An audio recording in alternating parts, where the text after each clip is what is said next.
All right, Miss Morgan, we are on page 102, the big red S. That night, Fern complained about her aching stomach. She meowed and howled and turned in her sleep. Go sit on the toilet, I told her. She clung to my side, meowing and howling. Vanetta yelled, "Quit it, Fern, I can't sleep." I paid her no mind, and neither did Fern. If Fern couldn't sleep, then we all couldn't sleep, so too bad for Vanetta and too bad for me. I just let Fern carry on while I rubbed her stomach. It took a while, but she finally fell into sleep. Before we left for the center in the morning, I asked Cecile for food money for tonight's dinner. If I could hold on to $200 over 3,000 miles, I could hold on to a $10 bill for 2 hours. Cecile didn't bother with any questions. She just gave me the $10 bill and a door key so she wouldn't have to get up and let us in. I think anyone standing at the front door made her jumpy. Even when we ate on the floor in the living room, I'd catch her eyes shift to the door when she heard a noise. Maybe she thought the Panthers were coming back to bother her for more ink and paper. I was glad Cecile handed over the money without fuss or questions.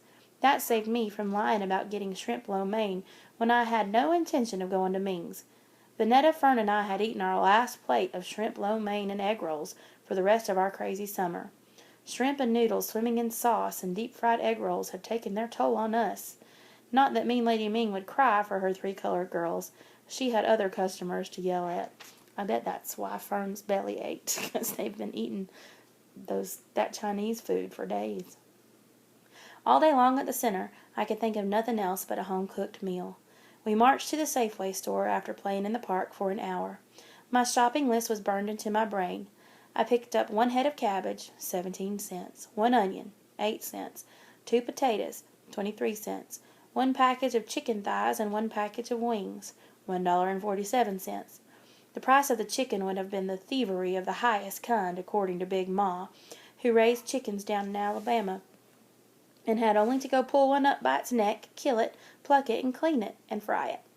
Lastly, but most important, I dropped a can of stewed prunes into our shopping basket, 49 cents.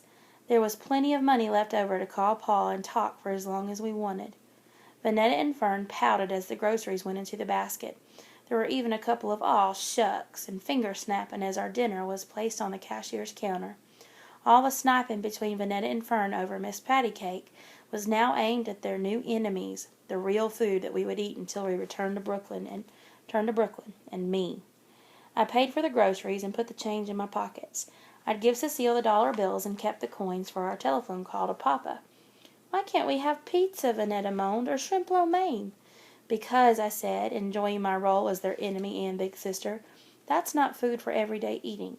I held up the brown paper Safeway bag with its big red S printed smack in the center. "This is." Big Ma would have been proud of me, but also angry that I allowed it to come to this. I'm sure she expected this kind of living from Cecile, but from me she expected better. Phooey. Double phooey. They could phooey all night long for all I cared. Vanetta said, "I hope you know she won't let you cook that." "Not in her kitchen," Fern said.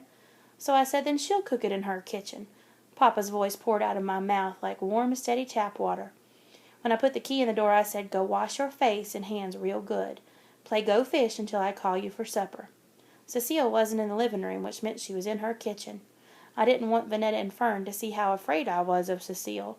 I thought of how she planted her body between us and her kitchen door, daring us to take a step farther.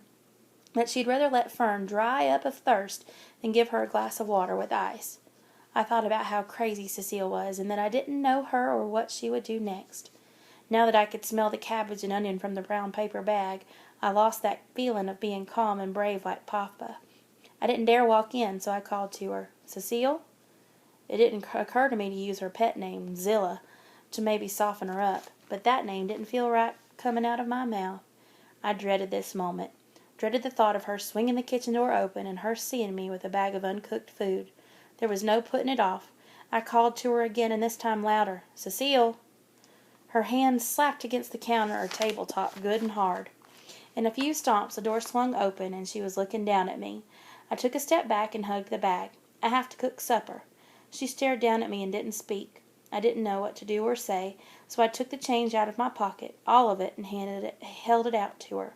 She took it, dropped it into her pants pocket, maintained her long, hard stare, If that was supposed to make me feel afraid, stupid, and small, it worked. Then she spoke. "Why didn't you go to Ming's or Shabazz?" "We have a Shabazz in Brooklyn, the fish and bean pie place run by the black Muslims."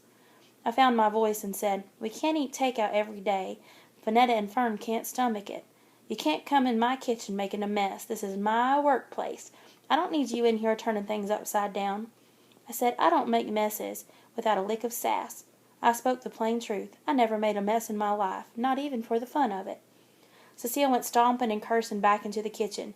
"No one told y'all to come out here. No one wants you out here making a mess, stopping my work." I stood outside the kitchen with a Safeway bag held tight to my chest. I'm sure the Safeway S was in the same spot as Superman's big red S was sewn into his costume. I felt right about looking out for my sisters, but I didn't feel brave. All the same, I didn't want Vanetta and Fern to see me standing there like a scared dummy, holding a bag of groceries. Cecile pushed the door open. "Get a speck of grease on my work. You hear?" I knew better than to wait for a nicer invitation and walked inside Cecile's kitchen. Hey, I'm excited to see what's in here. It was larger than our kitchen back home. Hers had both a cooking area and an eating area, which hadn't been set up for eating. There was a long table, only one chair, hers, and what I figured was her printing machine on top of the table. I didn't want to be caught gawking at her and her stuff. I went straight to the sink and started stripping the onion, washing the cabbage, washing the potatoes, washing the chicken parts until I could figure out what to do next without having to ask Cecile a thing. She hovered over her machinery, grunting and cursing. Then she got up, pulled open a drawer, and threw a potato peeler and a knife in the sink. The knife just missed my hand. She didn't look once, but said, "Don't go cutting off your fingers. There's no money to take you to the hospital." I felt her watching me at work. Thanks to Big Ma, I could skin a potato with a paring knife without wasting a scrap of white potato. I could cut up a whole fryer, too, even though this time I didn't have to. A fryer's a chicken. Cecile grunted. "What are you going to do to that chicken?" I said. "Bake it." "Frying's faster," she said. I pointed to her papers. "Grease." Papa's easy voice just slid right out of me, warm and steady. I could feel myself coming back, my voice, my steadiness. "What you going to do with the potatoes?" "Boil them with the cabbage and onion." There was something about being here with her in the kitchen, and I knew what it was. I had a flash of us, quiet and in the kitchen, pencil tapping and her voice chanting. I blinked that flash away. I didn't have time to be pulled into a daydream. I kept doing what I was doing, and then I pressed my luck and asked her for some fatback. Another grunt. No fatback, no salt pork, no pig of any kind in my kitchen. I shook my head. People in Oakland were touchy about pigs. They were touchy about the pig on their plates and the pigs, as Crazy Kevin called them, in police cars. Back in Brooklyn, Big Ma wouldn't stand for cooking without pork on a Sunday. I couldn't even imagine Cecile and Big Ma sharing a kitchen or living in the same house. Since there was no pork, I used what Cecile had. Butter, salt, and pepper, plus the onion. It didn't smell like Big Ma's kitchen in Brooklyn, but it was the aroma of real food cooking. Now that I had our dinner underway, I wanted to take in Cecile's place of work, see what she was doing hovering over her machine, quietly, carefully. From where I stood, stealing glances, it seemed like she was laying down puzzle pieces, picking up one piece of something and laying it carefully down on her equipment, picking up another piece and laying it down. Then she'd study the pieces, just the piece she had completed. She pulled herself into her puzzle, laying, and I had forgotten I was there. I could see why Vanetta and Fern were not allowed inside Cecile's kitchen. Cecile was fixed in prayer. I was allowed to be there, but I didn't dare clear my throat, let alone ask her to show me what she was doing. Vanetta and Fern didn't have the sense to be quiet. We spread the tablecloth on the floor and sat cross-legged as if we were eating Ming Lady Ming's takeout or fried fish from Shabazz. While Vanetta and Fern ate begrudgingly, Cecile cleaned her plate and left 3 blanched chicken bones. "This don't taste like Big Ma's," Vanetta said. "Surely don't," Fern followed. "We should get pizza, or shrimp lo mein." Cecile reached onto Vanetta's plate and took the thigh that Vanetta had left. To me she said, "That's gratitude for you." I didn't care that they were ungrateful, I told my sisters. "Get used to eating like this." Vanetta said, "I'm going to tell Big Ma and Papa." To them I said, "Tell." When we were done, Cecile handed me every plate after she'd eaten whatever Vanetta and Fern had left. "You started this mess, Delphine. You clean every dish and spoon." We had eaten with forks, but I wasn't about to correct her. I just took the forks while Vanetta and Fern disappeared into our room.